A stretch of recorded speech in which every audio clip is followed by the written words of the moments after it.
இனி summer holidays கண்ணு கால் GT ஹாலிடேஸ்க்கு பண்ணு. GT holidays, south India's #1 travel brand.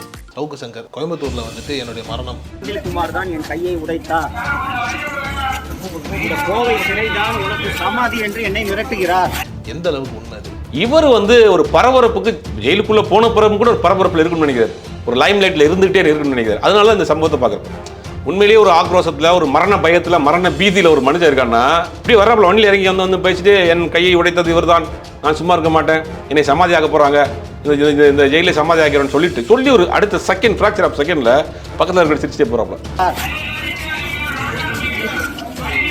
இது பார்க்குறப்ப அப்படி ஓப்பனாக நல்லாவே பச்சையாவே தெரியுது. அப்படிங்கும் போது இதை பயன்படுத்தி அந்த ஒரு அனுதாபத்தை கிரியேட் பண்ணும். உண்மையிலேயே இவருக்கு வந்துட்டு உள்ள வந்து ஏதாவது ஒன்று பண்ணணும்னு ஒரு அரசாங்கமோ இல்லை ஏதோ ஒரு கட்சியோ நினைக்குதுன்னு வச்சுக்கோங்களேன். இவங்களை அழகாக ரிலீஸ் பண்ணிட்டு வெளியில வந்ததுக்கப்புறம் என்ன பண்ணாலும் யாருக்கும் தெரிய போகிறது இல்லை. என்னன்னா ஜெயிலில் இருக்கிறது தான் ஒரு போலீஸினுடைய பாதுகாப்போடு இருக்கிறது. அப்போ ஒரு கவர்மெண்ட்டோடைய விருந்தாளி யாரு, இப்போ நீங்கள் சவுக்கு சங்கர் கவர்மெண்ட்டோடைய விருந்தாளி, அவருக்கு என்ன நடந்தாலும் அரசாங்கம் பதில் சொல்லி ஆகணும். அப்படி உள்ள சூழ்நிலையில் எப்படி அவரை கை வைப்பாங்க? 180 டேஸ்க்கு 180 நாளைக்கு பெயில் மூவ் பண்ண முடியாது. கோர்ட்டில் இவரோட பெயில் பெட்டிஷன் போட்டாங்கன்னா உள்ள அட்மிஷன் எடுத்துக்கிற மாட்டாங்க. 180 நாள், கிட்டத்தட்ட 6 மாதம் சவுக்கு சங்கர் சிறையில் இருந்தே ஆகணும். இந்த 6 மாதத்துக்கு அப்புறம் அவருடைய வாழ்க்கை என்னவா இருக்கும்? இல்லை, சிறைச்சாலே சிலரை திருத்தம், சிலரை நம்ம உக்கிரமாக்கணும். இவர் எந்த மனநிலையில் வெளியே வர போறாருன்னு தெரியல. நிச்சயமா. ஆனால் இவர் உக்கிரமாக தானே சார் ஆக்கும். இவர் திருந்தி வர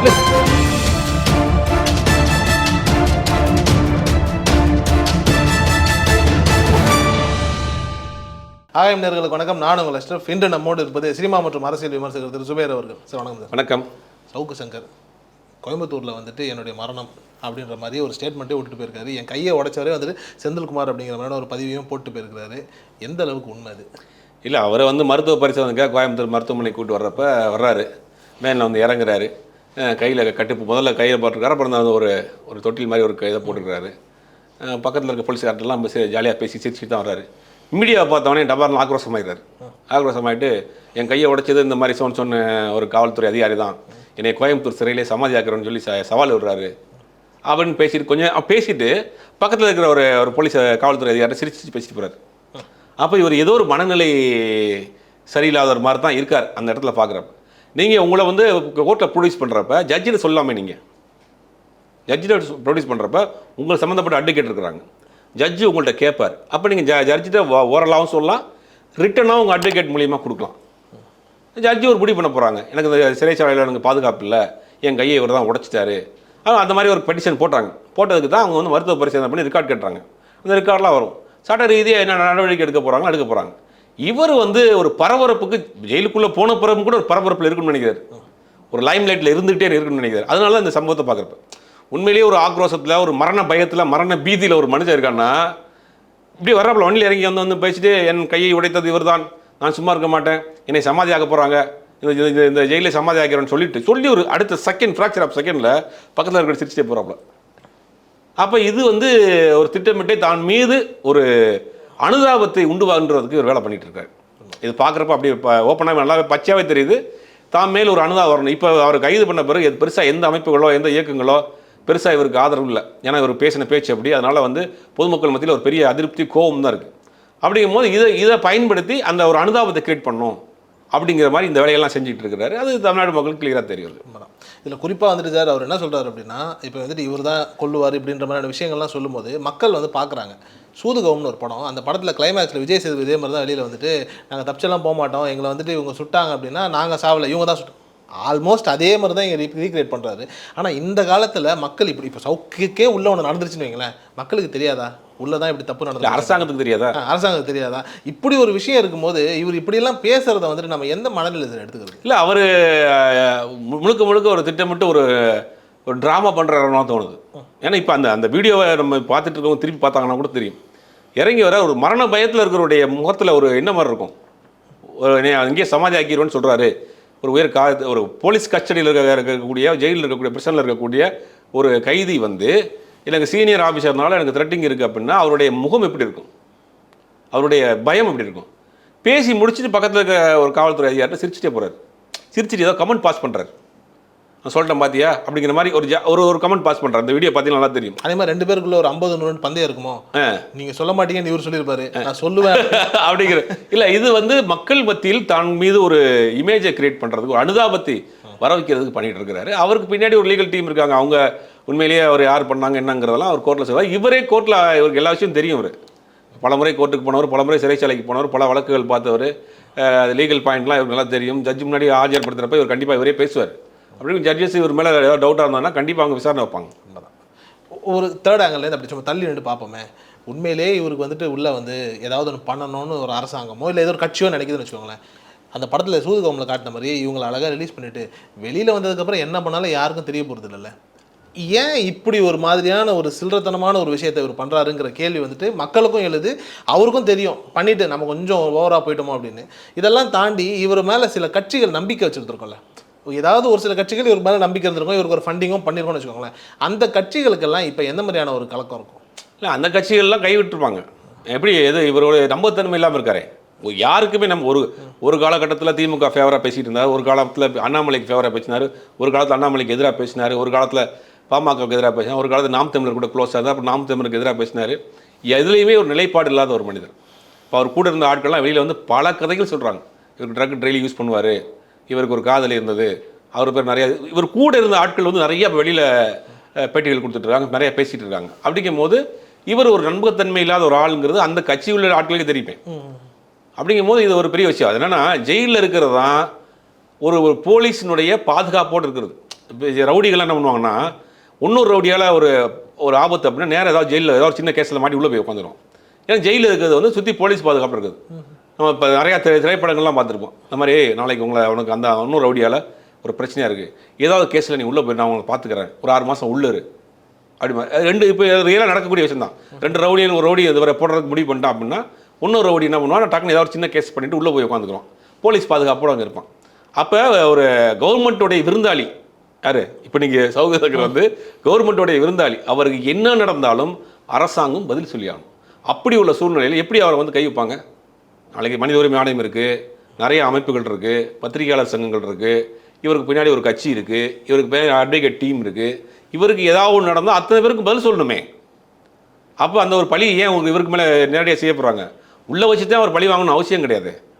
வெளியில் ஏதாவது போகிற பக்கம் நடந்துருந்துச்சுன்னு வச்சுங்க, அப்படி இவர் சொல்கிற மாதிரி ஒரு இதுக்கு அவருக்கு ஏதாவது பண்ணணும்னு நினச்சிருந்தா போகிற பக்கம் ஏதாவது பண்ணியிருந்தாங்கன்னா ஏதோ ஒரு 10ஓட போனா போயிருக்குமே. இப்போ வந்து முழுக்க அரசாங்கத்தினுடைய கண்ட்ரோலில் எல்லா விஷயத்துக்கும் அரசாங்கம் பதில் சொல்லி ஆகணும். இப்போ அவருக்கு ஏதாவது ஒரு சிறுக்கே இருந்தால் கூட அரசாங்கத்துக்கு பதில் சொல்லி ஆகணும், நீதிமன்றத்துக்கு பதில் சொல்லி ஆகணும், காவல்துறை அதனுடைய முக்கிய பொறுப்பில் இருக்குது. இவருக்கு நைட் அண்ட் டே இவரை வந்து முழு கவனத்தோடு பாதுகாத்துட்டு இருப்பாங்க. அப்படிங்கும் போது இவர் தன் மீது ஒரு அனுதாபத்தை வர்றதுக்காக என்னை அந்த கையை உடைச்சிட்டாங்க, நான் வழுக்கி விழுந்துட்டேன், என்னை உள்ளே வச்சு சமாதி பண்ணிடுவாங்க அப்படின்னு ஒரு ட்ராமா போடுறாரு. இப்போ ஒரு நாள் போலீஸ் கஸ்டடியில் வைக்கணும் அப்படின்ற மாதிரி சொல்லி எடுத்து விசாரிக்கலாம்னு சொல்லியிருக்காங்க. எந்த மாதிரியான விசாரணை? இல்லை, அவருக்கு 4-5 கேஸ் இருக்குது. அதில் ஒரு கேஸில் வந்து போலீஸ் கஸ்டடி எடுத்து விசாரணை பண்ணுவாங்க. இது வரைக்கும் அவருடைய வீடு எங்கே நடந்திருக்கு அந்த இடத்துல கூட்டு போய் வச்சு அதில் ஏதாவது டாக்குமெண்ட் இருக்குது, அதை வச்சு 1-to-1 விசாரணை நடக்கும். விசாரணை நடத்தி திருப்பி கோர்ட்டில் ஒப்படைச்சிருவாங்க. ஆனால் இப்போ இவர் மாட்டியிருக்கிறது வந்துட்டு இந்த பெண் காவலர்கள் மேலே தப்பாக பேசினதும் ஒன்று, கஞ்சா கேஸும் இருக்குது, ஒரு வீட்லேயும் கஞ்சா வச்சிருக்காங்கன்ற மாதிரியான ஒரு விஷயம் இருக்கும்போது இவர் ரொம்ப எளிதில் வெளியில் விட்டுருவாங்களா இல்லை ஏகப்பட்ட இல்லை குண்டாஸ் போட்டாங்க இல்லையா? ஆமாம், குண்டாஸ் வந்து 180 டேஸ் 180 டேஸ்க்கு 180 நாளைக்கு பெயில் வந்து மூவ் பண்ண முடியாது. கோர்ட்டில் இவரோட பெயில் பெட்டிஷன் போட்டாங்கன்னா உள்ளே அட்மிஷன் எடுத்துக்கிற மாட்டாங்க. 180 நாள் கிட்டத்தட்ட 6 மாதம் சவுக்கு சங்கர் சிறையில் இருந்தே ஆகணும். 6 மாதத்துக்கு பிறகு தான் இவருடைய பெயில் வந்து உள்ளே போகும், கோர்ட்டுக்குள்ளே போகும். அதற்கு பிறகு நடத்தைகள் இதுக்கு முன்னாடி உள்ள வழக்குகள்லாம் பார்த்துட்டு தான் அடுத்து அவரை ரிலீஸ் பண்ணுவாங்க.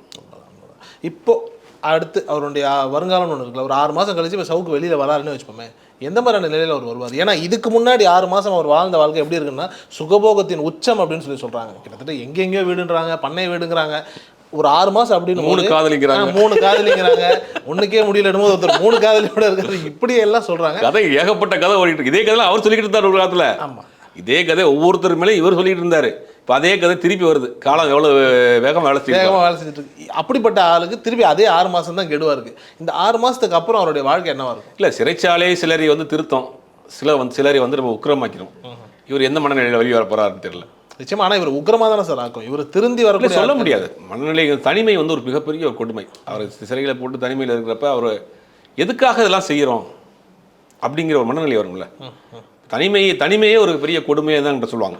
தனிமைங்கிறதே வந்து தன்னைத்தானே உணர்ந்து கொள்ளக்கூடிய ஒரு விஷயம்தான் தனிமை.